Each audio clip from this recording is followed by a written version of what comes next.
नमस्कार।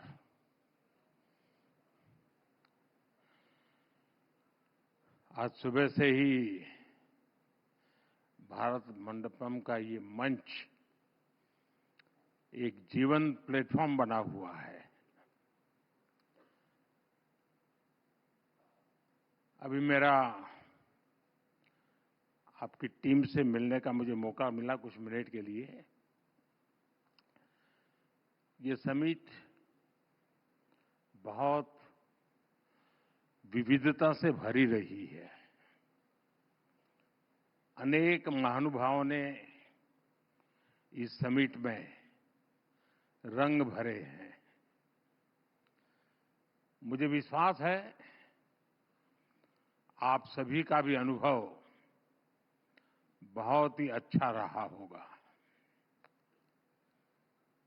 इस समिट में बहुत बड़ी संख्या में युवाओं और महिलाओं की उपस्थिति ये अपने आप में शायद उसका यूनिकनेस बन गया है। खासतौर पे यहां हमारी ड्रोन दीदियों ने, लखपति दीदियों ने जो अपने अनुभव साझा किए, जब मैं इन सब एंकर से मिला अभी, मैं देख रहा था इतने उमंग से वो अपना अनुभव बता रही थी। उनके एक एक डायलॉग उनको याद थे। यानी अपने आप में ये बड़ा प्रेरित करने वाला अवसर रहा है।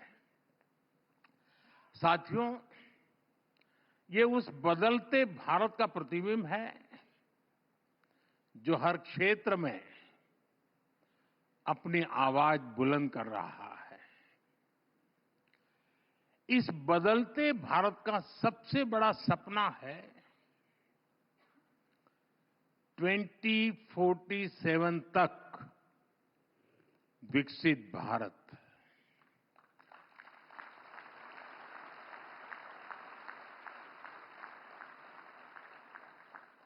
देश के पास सामर्थ्य है, देश के पास संसाधन है और देश के पास इच्छा शक्ति भी है। स्वामी विवेकानंद जी कहते थे, उठो, जागो और तब तक नहीं रुको जब तक अपना लक्ष्य प्राप्त न कर लो। आज वही भावना मैं हर देशवासी में देख रहा हूं।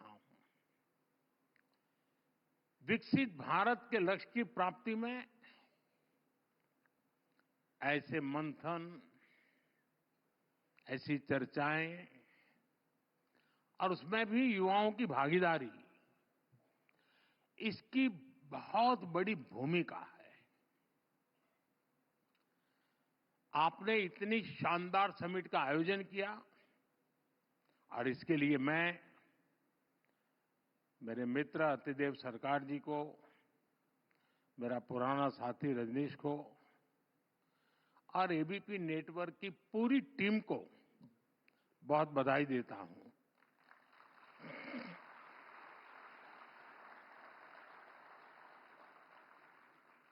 साथियों, आज भारत के लिए एक ऐतिहासिक दिन है। कुछ देर पहले, मैं यहां आने से पूर्व ही मेरी ब्रिटेन के प्रधानमंत्री जी से बात हुई है और मुझे ये बताते हुए खुशी है कि India UK free trade agreement अब फाइनल हो चुका है।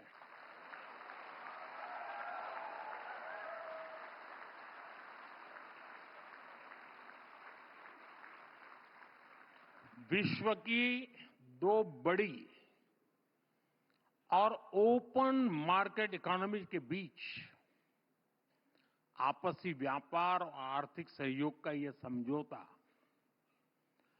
दोनों देशों के विकास में नया अध्याय जोड़ेगा। यह हमारे युवाओं के लिए बहुत बड़ी खुशखबरी है। इससे भारत में इकोनॉमिक एक्टिविटी को बूस्ट मिलेगा और इंडियन बिजनेसेस और एमएसएमईज के लिए नई अपॉर्चुनिटीज के रास्ते खुलेंगे। आपको पता है, कुछ ही समय पूर्व हमने यूएई, ऑस्ट्रेलिया, मॉरिशस इनके साथ भी ट्रेड एग्रीमेंट साइन किए हैं। यानी भारत आज सिर्फ रिफॉर्म से नहीं कर रहा, बल्कि दुनिया के साथ एक्टिवली एंगेज करके अपने आप को एक वाइब्रेंट ट्रेड और कॉमर्स हब बना रहा है। साथियों, बड़े निर्णय लेने के लिए, अपने लक्ष्यों की प्राप्ति के लिए जरूरी है कि देश का हित सर्वोपरि रखा जाए।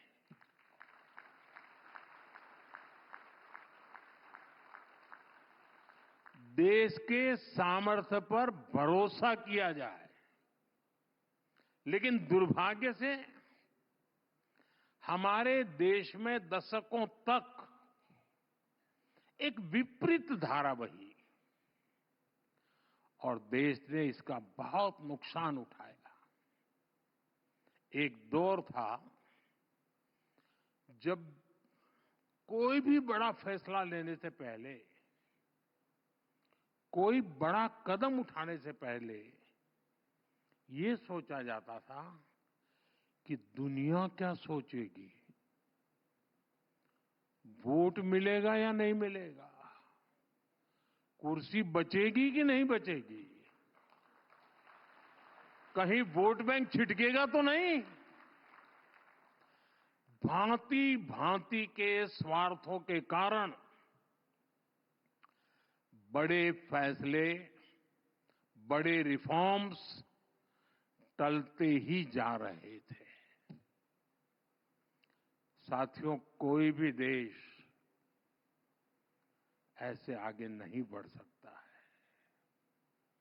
देश तो तब आगे बढ़ता है जब फैसलों की एकमात्र कसौटी हो नेशन फर्स्ट, राष्ट्र प्रथम।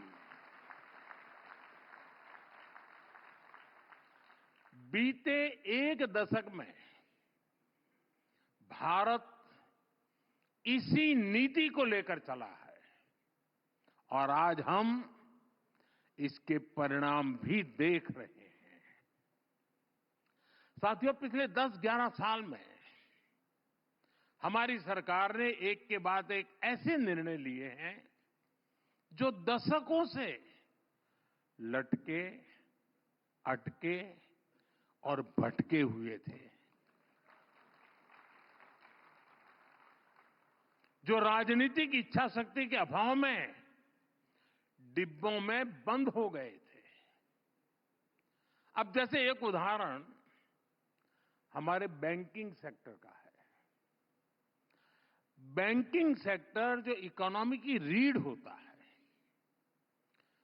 पहले ऐसी कोई समिट नहीं होती थी जो बैंकों के घाटे पर बात किए बिना पूरी होती हो। और वाकई 2014 से पहले हमारे देश में बैंक पूरी तरह बर्बाद होने के कगार पर थे। अब आज क्या स्थिति है? आज भारत का बैंकिंग सेक्टर दुनिया के सबसे मजबूत सिस्टम में से एक है। हमारे बैंक रिकॉर्ड प्रॉफिट में है और डिपॉजिटर्स को इसका फायदा मिल रहा है। ये इसलिए हुआ क्योंकि हमारी सरकार ने बैंकिंग सेक्टर में लगातार रिफॉर्म्स किए, देश हित में छोटे बैंकों का मर्जर किया, उनका सामर्थ्य बढ़ाया। आपको एयर इंडिया की पुरानी हालत भी याद होगी। एयर इंडिया डूब रही थी। हर वर्ष देश के हजारों करोड़ रुपए डूब रहे थे, लेकिन फिर भी पहले की सरकार फैसला लेने से डरती थी। हमने फैसला लिया और देश को लगातार हो रहे नुकसान से बचाया। क्यों? क्योंकि हमारे लिए देश हित सर्वोपरि है। साथियों, हमारे देश के पूर्व प्रधानमंत्री ने माना था कि अगर सरकार 1 रुपया गरीब को भेजती है तो उसमें से 85 पैसा लूट जाता है। सरकारें बदलती रही, साल बीतते रहे, लेकिन गरीब के हक का पूरा पैसा उसे मिले, इस दिशा में ठोस काम नहीं हुआ। गरीब का पूरा पैसा गरीब को मिले, 1 रुपया दिल्ली से निकले तो 100 के 100 पैसे उसके पास पहुंचने चाहिए।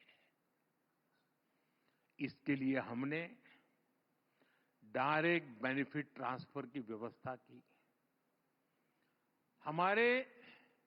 और इससे सरकारी स्कीम्स में लीकेज रुकी, लाभार्थियों तक सीधे बेनिफिट पहुंचा। सरकार की फाइलों में 10 करोड़ ऐसे फर्जी लाभार्थी थे, ये जरा समझना।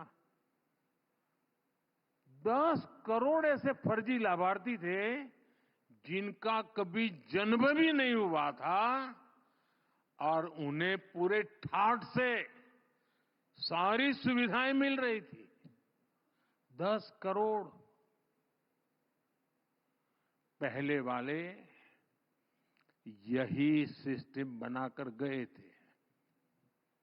हमारी सरकार ने इन 10 करोड़ फर्जी नामों को सिस्टम से हटाया और डीबीटी के माध्यम से सीधा पूरा का पूरा पैसा गरीबों के बैंक खातों में भेजा। इससे 3.5 लाख करोड़ रुपए से ज्यादा 3.5 लाख करोड़ रुपए से ज्यादा गलत हाथों में जाने से बचा है।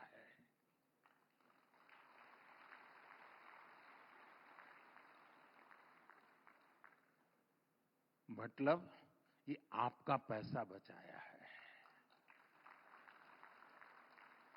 पैसा आपका बचा, गाली मोदी ने खाई।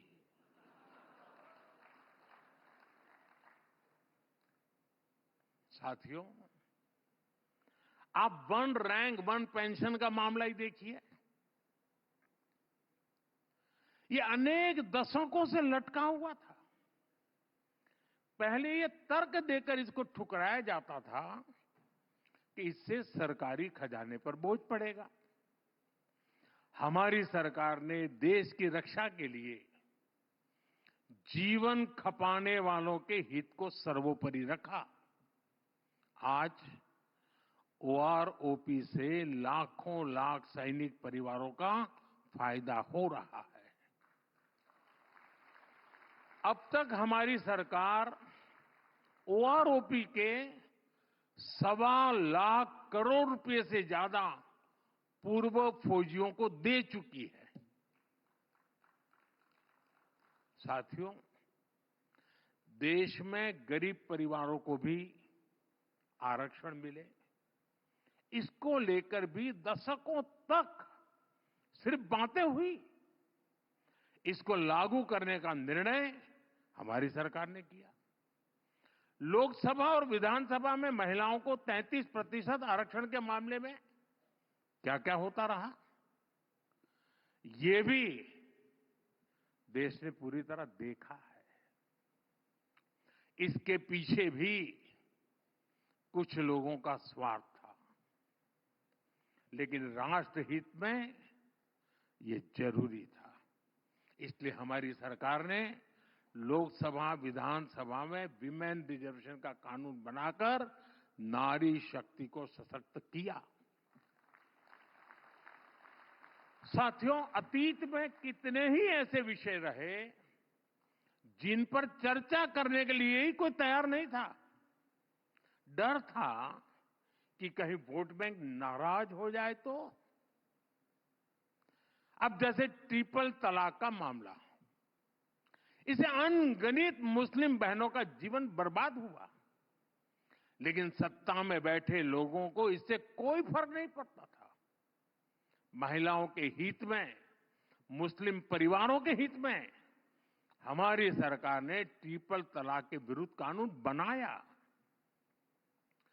वक्फ कानून में जरूरी सुधार की जरूरत भी अनेक दशकों से महसूस की जा रही थी, लेकिन वोट बैंक को खुश करने के लिए इस नेक काम को भी बदनाम करके रख गया था। अब जाकर वक्फ कानून में वो संशोधन किए गए हैं जो सही मायने में मुस्लिम माताओं बहनों, गरीब मुसलमान, पसमानदा मुसलमानों के काम आएगा।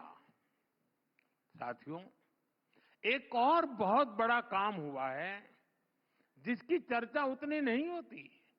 ये काम नदियों से जोड़ने से जुड़ा है। अभी पानी के संबंध में अतिदेव जी ने पूछा क्या करेंगे।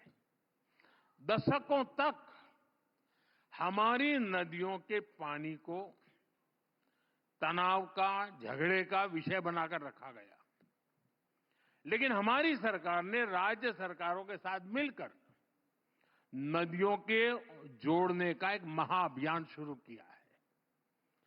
केन बेतवा लिंक परियोजना, पार्वती काली सिंध चंबल लिंक परियोजना, इनसे लाखों किसानों को फायदा होगा। वैसे आजकल तो मीडिया में पानी को लेकर काफी चर्चा चल रही है।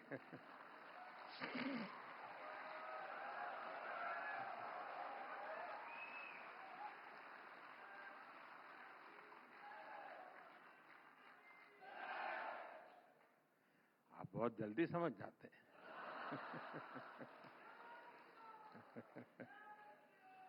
पहले भारत के हक का पानी भी बाहर जा रहा था, अब भारत का पानी भारत के हक में बहेगा, भारत के हक में रुकेगा और भारत के ही काम आएगा। साथियों, अक्सर लोग इस बात को दोहराते हैं कि इतने दशकों बाद संसद की नई इमारत का निर्माण हुआ, लेकिन एक बात पर चर्चा नहीं होती कि दशकों के इंतजार के बाद हमारी सरकार ने ही यहां दिल्ली में डॉक्टर बाबा साहब आंबेडकर नेशनल मेमोरियल भी बनाया।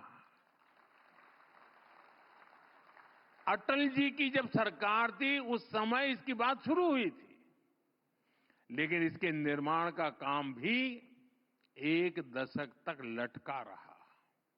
हमारी सरकार ने इसको तो पूरा किया ही, देश और दुनिया में बाबा साहब से जुड़े प्रमुख स्थलों को पंच तीर्थ के रूप में विकसित किया है। साथियों, 2014 में हमारी सरकार ऐसी परिस्थिति में बनी थी जब सरकारों पर देशवासियों का विश्वास लगभग टूट चुका था। कुछ लोग तो ये सवाल उठाने लगे थे कि क्या हमारे देश में लोकतंत्र और विकास साथ साथ चल सकते हैं। लेकिन आज जब कोई भारत को देखता है तो गर्व से कह सकता है, डेमोक्रेसी कैन डिलीवर। यानी डेमोक्रेसी रिजल्ट दे सकती है। पिछले एक दशक में 25 करोड़ लोग गरीबी से बाहर आए हैं। इससे पूरी दुनिया को यह संदेश मिला है, डेमोक्रेसी कैन डिलीवर। जिन करोड़ों छोटे उद्यमियों को मुद्रा योजना से लोन मिला, उन्हें आज महसूस होता है कि डेमोक्रेसी कैन डिलीवर। हमारे देश में दर्जनों जिलों को पिछड़े होने का ठप्पा लगाकर अपने हाल पर छोड़ दिया गया था। आज जब वही जिले एस्पिरेशनल डिस्ट्रिक्ट बनकर विकास के पैरामीटर्स में अच्छा प्रदर्शन कर रहे हैं, तो स्पष्ट होता है डेमोक्रेसी कैन डिलीवर। यहां बहुत कम लोगों को पता होगा, हमारे देश में ट्राइबल्स में भी ऐसी अति पिछड़ी ट्राइबल जातियां थी जिन तक विकास का लाभ नहीं पहुंच पाया था। आज जब पीएम जनमन योजना से इन जातियों तक सरकारी सुविधा पहुंची है, तो उन्हें भी भरोसा हुआ है कि डेमोक्रेसी कैन डिलीवर। देश का विकास, देश के संसाधन आखिरी व्यक्ति तक बिना किसी भेदभाव पहुंचे, लोकतंत्र का असली अर्थ, असली उद्देश्य यही है और हमारी सरकार यही कर रही है। साथियों, आज एक ऐसे भारत का निर्माण हो रहा है जिसके विकास की गति तेज हो, और वो भारत सोच से, संकल्प से और संवेदना से भी समृद्ध हो। हमने ह्यूमन सेंट्रिक ग्लोबलाइजेशन का वो रास्ता चुना है जहां ग्रोथ सिर्फ बाजार से तय नहीं होगी, लोगों को गरिमा का जीवन मिले, उनके सपने पूरे हो। हमारे लिए ये विकास का बड़ा पैमाना है। हम जीडीपी सेंट्रिक अप्रोच के बजाय जीईपी सेंट्रिक प्रोग्रेस की तरफ बढ़ रहे हैं। और जब मैं जीईपी कहता हूं तो इसका अर्थ है gross empowerment of people, GEP. मतलब सबका सशक्तिकरण। जब गरीब को पक्का घर मिलता है तो वो सशक्त होता है, उसका स्वाभिमान बढ़ता है। जब गरीब के घर में शौचालय बनता है तो उसे खुले में शौच के अपमान और पीड़ा से मुक्ति मिलती है।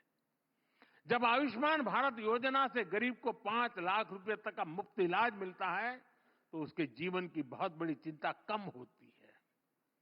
ऐसे अनेक उदाहरण हैं जो संवेदनशील विकास के रास्ते को मजबूत कर रहे हैं, देश की जनता को एम्पावर कर रहे हैं। साथियों, अभी कुछ दिनों पहले सिविल सर्विस डे के दौरान मैंने नागरिक देवो भव इस मंत्र की बात कही थी। ये हमारी सरकार का मूल विचार है। हम जनता में जनार्दन देखने वाले लोग हैं। पहले सरकार में माई बाप कल्चर हावी होता, अब जनता की सेवा की भावना ही उसी को लेकर काम होता है। सरकार खुद नागरिक तक सेवा पहुंचाने की पहल करती है। यहां बहुत से नौजवान साथी हैं। आजकल तो आप हर फॉर्म ऑनलाइन भरते हैं। एक समय था जब अपने ही डॉक्यूमेंट्स को अटेस्ट कराने के लिए सरकारी दफ्तरों के चक्कर काटने पड़ते थे। अब आप वही सारे काम सेल्फ अटेस्ट करके भी कर सकते हैं। साथियों, ऐसी ही पुरानी व्यवस्था सीनियर सिटीजन्स के लिए थी। बुजुर्ग लोगों को हर साल खुद के जीवित होने का प्रमाण देने के लिए अपने पुराने ऑफिस जाना पड़ता था और जाके कहना पड़ता मैं जिंदा हूं, या फिर बैंक में जाकर बताना पड़ता था कि मैं जीवित हूं, मुझे पैसे मिलने चाहिए। हमने इसका समाधान निकाला। अब सीनियर सिटीजन कहीं से भी डिजिटली अपना जीवन प्रमाण पत्र दे सकते हैं। बिजली कनेक्शन लेना हो, पानी का नल लगवाना हो, बिल जमा करना हो, गैस बुक करानी हो और यहां तक कि गैस सिलेंडर की डिलीवरी लेनी हो, उसके लिए भी बार बार कहना पड़ता था। कई लोग छुट्टी लेकर ये सारा काम, नौकरी में तो एक दिन छुट्टी रखनी पड़ती है अपने इन कामों के लिए। अब देश में व्यवस्था बदली है, ऐसे ढेर सारे काम अब ऑनलाइन हो जाते हैं। हम लगातार ये कोशिश कर रहे हैं कि हर वो इंटरफेस जहां लोगों को सरकार से कोई इंटरेक्शन करना हो, जैसे पासपोर्ट का काम हो, टैक्स रिफंड का काम हो, ऐसे हर काम सिंपल, फास्ट और एफिशिएंट है। यही नागरिक देवो भव, इसका उस मंत्र का उद्देश्य है। और इसी भाव पर चलते हुए हम 2047 के विकसित भारत की नींव को मजबूत कर रहे हैं। साथियों, भारत आज अपनी परंपरा और प्रगति को एक साथ लेकर चल रहा है। विकास भी, विरासत भी, ये हमारा मंत्र है। ट्रेडिशन और टेक्नोलॉजी कैसे एक साथ थ्राइव करती है, ये हम भारत में देख रहे हैं। आज हम डिजिटल ट्रांजैक्शन में दुनिया में टॉप के देशों में हैं और साथ ही हम योग और आयुर्वेद के ट्रेडिशन को भी पूरी दुनिया में ले जा रहे हैं। आज दुनिया भारत में निवेश करने के लिए उत्सुक है। बीते एक दशक में रिकॉर्ड एफडीआई भारत में आया है और साथ ही चोरी की गई कलाकृतियां और दूसरा सामान भी रिकॉर्ड संख्या में भारत आ रहा है। आज भारत दुनिया का दूसरा सबसे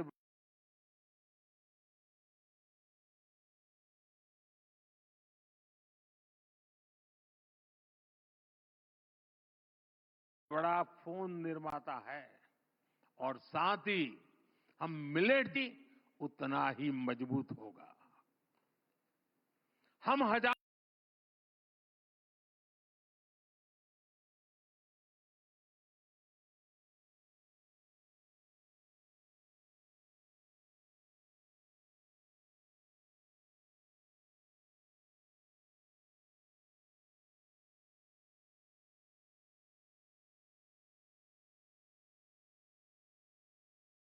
कदम का अपना महत्व है और कई बार कुछ लोगों को इस बात का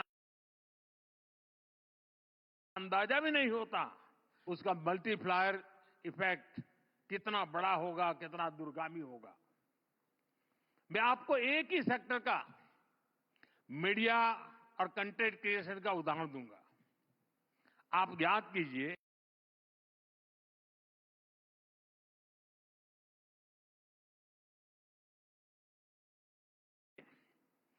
10 साल पहले जब मैं डिजिटल इंडिया की बात करता था, तब कई लोग बहुत सारी आशंकाएं व्यक्त करते थे। लेकिन आज डिजिटल इंडिया हमारे जीवन का एक सहज हिस्सा हो चुका है। सस्ते डेटा और सस्ते मेड इन इंडिया स्मार्टफोन्स ने एक नई क्रांति को जन्म दिया है। डिजिटल इंडिया से कैसे ईज ऑफ लिविंग बढ़ी है, ये हम सब देख रहे हैं। लेकिन डिजिटल इंडिया ने कैसे कंटेंट और क्रिएटिविटी का एक नया संसार बना दिया है, इसकी चर्चा कम होती है। आज गांव में अच्छा खाना बनाने वाली एक महिला मिलियन सब्सक्राइबर क्लब में है। किसी आदिवासी क्षेत्र का युवा अपनी लोक कला से दुनिया भर के दर्शकों को जोड़ रहा है। कोई स्कूल में पढ़ने वाला नौजवान है जो टेक्नोलॉजी को शानदार तरीके से बता रहा है, समझा रहा है। अभी मुंबई में पहली वेव समिट हुई है। इसमें दुनिया भर के मीडिया, एंटरटेनमेंट और क्रिएटिव इंडस्ट्री से जुड़े हुए लोग शामिल हुए। मुझे भी इसका हिस्सा बनने का मौका मिला था। मुझे कोई बता रहा था कि अकेले यूट्यूब ने ही बीते 3 साल में भारत के कंटेंट क्रिएटर्स को 21,000 करोड़ रुपए का पेमेंट किया है। 21,000 करोड़ रुपीस। यानी आज हमारा फोन सिर्फ कम्युनिकेशन का ही नहीं, क्रिएटिविटी का, कमाई का भी बहुत बड़ा टूल बन गया है। साथियों, 2047 के विकसित भारत के लक्ष्य के साथ एक और अभियान की पार्टनरशिप है और वो अभियान है आत्मनिर्भर भारत। आत्मनिर्भरता हमारे इकोनॉमिक डीएनए का हिस्सा रही है। फिर भी हमें ये बताया जाता था कि भारत कोई मेकर नहीं, सिर्फ एक मार्केट है। लेकिन अब भारत पर लगाया गया ये टैग हट रहा है। आज भारत दुनिया का एक बड़ा डिफेंस मैन्युफैक्चरर और एक्सपोर्टर बन रहा है। भारत के डिफेंस प्रोडक्ट्स 100 से ज्यादा देशों में एक्सपोर्ट हो रहे हैं। हमारे डिफेंस एक्सपोर्ट की फिगर भी लगातार बढ़ रही है। देश के पास आईएनएस विक्रांत, आईएनएस सूरत, आईएनएस नीलगिरी जैसी अनेक स्वदेशी युद्धपोत है। इन्हें भारत पहले हमारी ताकत नहीं रहे। जैसे इलेक्ट्रॉनिक सेक्टर है, बीते वर्षों में भारत एक बड़ा इलेक्ट्रॉनिक्स एक्सपोर्टर बनकर उभरा है। आज हमारे लोकल प्रोडक्ट्स ग्लोबल हो रहे हैं। हाल में ही एक्सपोर्ट से जुड़े आंकड़े आए हैं। भारत का एक्सपोर्ट बीते वर्ष करीब $825 बिलियन के रिकॉर्ड स्तर पर पहुंच गया है। 800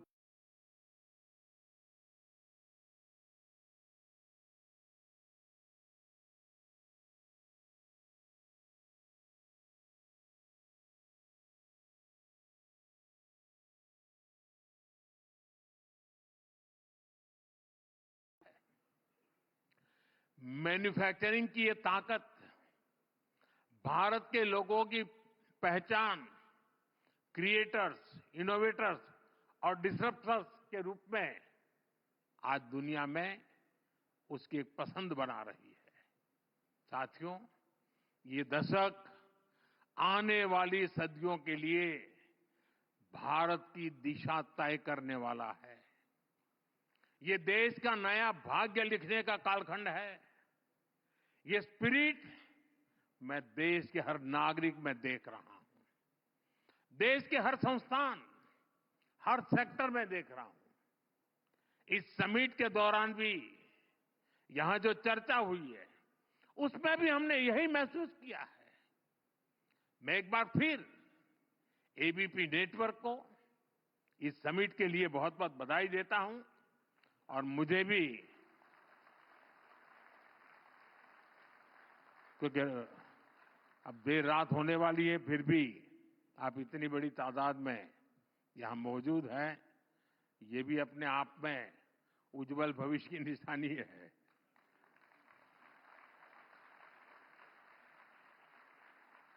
और मैं खास तौर पे कहना चाहूंगा, आपने ये जो प्रयोग किया है, और मैं आपका गेस्ट लिस्ट देख रहा था, सारे नौजवान प्रयोगशील लोग हैं। इनके पास नए विचार है, नया साहस है। देश ने जिसने भी सुना होगा उनको, उनका आत्मविश्वास पैदा हुआ होगा, अच्छा, हमारे देश में ये ताकत पड़ी है। तो आपने एक बहुत बड़ा काम किया है, अच्छा काम किया है, और इसके लिए आप अभिनंदन के अधिकारी हैं।